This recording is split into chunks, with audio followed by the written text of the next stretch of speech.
ताली बजाओ इसके लिए, ताली बजाओ। बहुत अच्छा। तो बाबू बता,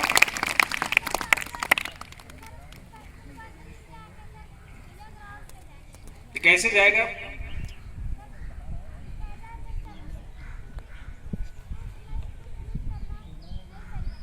ठीक, बहुत अच्छा, ताली बजाओ इसके लिए। बहुत अच्छा, बहुत अच्छा, बहुत अच्छा। हाँ, अब सीखो कि इसमें क्या है कि जब बच्चा, अगर तुम लोग क्लास में हो, एक क्लास में बच्चे की संख्या, प्रिंसिपल साहब एक क्लास में बच्चे की संख्या कितनी होती है? 30 होता है। तुम लोग 30 बच्चे क्लास में हो, अर्थक्वेक आ गई, तुम्हारा सर या मैडम कोई भी है वो बता दिए कि बाबू अर्थक्वेक आ गया, तो पहला चीज होता है कि अफरा तफरी नहीं करना है। पहला कंडीशन क्या है कि भगदड़ नहीं करना है, क्योंकि भगदड़ जो होता है, जिसको इंग्लिश में स्टैम्पेड कहा जाता है, वो भी एक डिजास्टर है। समझ गया ना? तो क्या करना है कि पहला चीज है कि टेबल डेस्क होगा, है ना? क्लास में टेबल डेस्क है ना? तो क्या करना है कि टेबल के नीचे छुप जाना है। करके बताओ, जाओ और जाओ और जाओ ना, एक और जाओ, बताओ उसको। तो वो करके बता रहे, बैठ करके देखो, बैठ करके देखो, बैठ जाओ। पहला चीज है कि जैसे ही भूकंप आना स्टार्ट हो गया, तो क्या करना है कि हड़बड़ी नहीं करना है और इस तरह से टेबल के नीचे छुप जाना है। क्या करना है? पहला चीज, ठीक है, बैठ जाओ, निकल जाओ बाहर तुम। सेकेंड चीज है कि अगर टेबल के नीचे छिप गया, जो बच्चा नहीं छिप सका वो कहाँ छिपेगा? हर एक कमरे में 4 कोना होता है ना?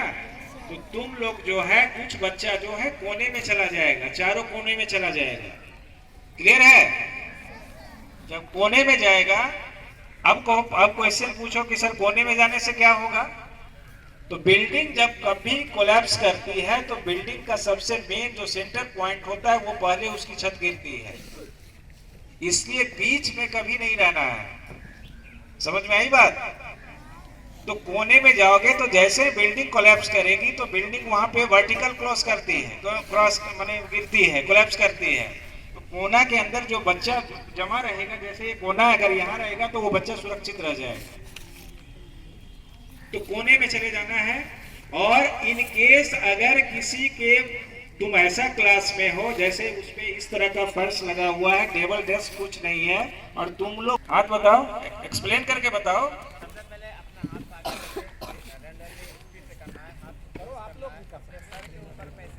सब करो, सर के ऊपर पे रखना है, क्योंकि हमारा जो इम्पोर्टेंट पार्ट होता है वो सिर होता है। सिर को हमको बचाना है। हम लोग सबसे पहले हाथ क्लोज करके सर के ऊपर पे रख के सर को झुकाएंगे, और नीचे झुकते हुए हम लोग ऐसे जगह पे जाना है जहाँ पर हम लोग सुरक्षित रह सके। दैट मीन्स दीवार हो या पाया हो या कोई भी ऐसा स्ट्रॉन्ग चीज हो जहाँ पर हम लोग अपने इसके सहारे हम लोग नीचे जाके वहाँ पे बैठ जाएंगे, और उसके बेस को हम लोग मजबूती से पकड़ के रखेंगे। ये हमारा बचने का ये तरीका है, क्योंकि हमारा मेन पार्ट सर है। ताली बजाओ।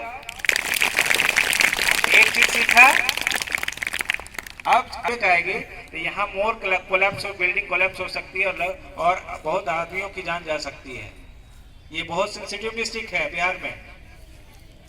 तो पहला चीज है कि तुम उस तरह से बैठ गया, उसके बाद एक अर्थक्वेक हुआ, उसके बाद उसके 2-4-5 मिनट के बाद एक आफ्टर शॉक आता है, मतलब दोबारा आता है। तो अब तुमको देखना क्या है, टीचर आप लोग भी इसको गौर से सुनिएगा और ध्यान रखिएगा कि जब आप, जैसे आपको लगा कि वो कंपन बंद हुआ है, वाइब्रेशन बंद हुआ है, तो बच्चे को सीरियली लाइन में खड़ा कर करके एक एक बच्चे को बाहर निकालना है, और सभी लोग असेंबली ग्राउंड में जाएगा, असेंबली ग्राउंड में जाएगा, और वहां जाने के बाद सारे टीचर्स की रिस्पॉन्सिबिलिटी होगी। सबसे ज्यादा जो प्रभावित होता है वो कौन कौन लोग होता है? पहला नंबर में बच्चे, दूसरे में ओल्ड एज स्टाफ, जो बूढ़े लोग होते हैं, तीसरा जो होता है विकलांग होता है, चौथा चीज जो होता है जो प्रेग्नेंट वुमेन होती है, ये सब इसका जो पहला शिकार होता है। तो हमारा फर्ज बनता है कि जो बच्चा हमारे स्कूल में हैंडीकैप है, विकलांग है, चलने में है, उसको हम प्राथमिकता दें और उसको पहले वहाँ से बाहर निकालें। क्लियर है। दूसरा चीज़ एक बताते हैं, छोटा सा एग्जाम्पल देते हैं हम लोग को कि 2015 में भूकंप आया था नेपाल में। जब नेपाल में भूकंप आई थी तो उस समय में नेपाल का एक गरीब परिवार का लड़का था, उसका 2 बच्चा था जो पढ़ने के लिए बिहार आता था। वो बिहार और नेपाल के बॉर्डर पे था। जब वो उसका बच्चा पढ़ने के लिए आता था बिहार में, और वो लोग आते थे।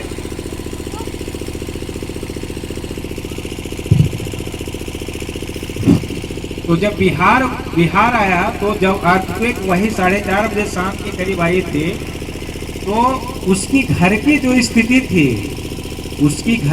स्थिति थी वो हस्बैंड वाइफ दोनों मान चुका था कि उसके घर में 2 लड़का और 1 लड़की थी। वो मान चुका था कि मेरा घर का ऐसा बनावट है। जब रास्ते से वो चलता हुआ जा रहा था तो जो सीन वो देख रहा था कि सारी बिल्डिंग कोलैप्स कर गई, ये गिर गया है, तो वो मान रहा था कि मेरा तीनों का तीनों बच्चा है वो मर गया होगा, बिल्डिंग से दब करके मर गया होगा।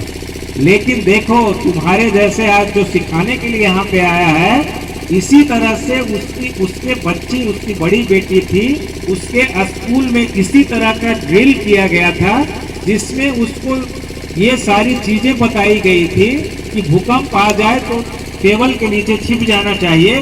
तो जब भूकंप आया तो बच्ची जब घर में थी दोनों भाई के साथ, उसका छोटा भाई था, जब जैसे उसको महसूस हुआ तो इस तरह का उसका घर के अंदर एक टेबल था। उस टेबल को लेकर के अपना दोनों भाई को दोनों हाथ से पकड़ करके और टेबल के अंदर जैसे भी घुसा था, उसी तरह से बच्चा को लेकर के घुस गया और टोटल बिल्डिंग जो थी उसके ऊपर गिरा हुआ था। टोटल बिल्डिंग उसके ऊपर गिरा हुआ था। बाकी एनडीआरएफ का लोग, एसडीआरएफ का लोग, आर्मी का लोग, रेस्क्यू टीम वहां पे गया और उसके पास में स्निफर डॉग होता है जो सूंघ करके बताता है कि यहाँ पे जिंदा लोग है या लाश है। जब वहां पे जो उसका कुत्ता था, जो स्निफर डॉग होता है, वहां पहुंचा, जब वहां पे वो मलबा हटाया गया तो तीनों का तीनों बच्चा है वो वहां से जिंदा निकला। ताली बजाओ। किसके कारण निकला? उस बड़ी लड़की के कारण निकला, क्योंकि उसको स्कूल में बताया गया था कि अगर ऐसा सीन बनेगा तो हमको टेबल के नीचे, कोने के नीचे, डेस्क के नीचे चले जाना है। अगर वो जान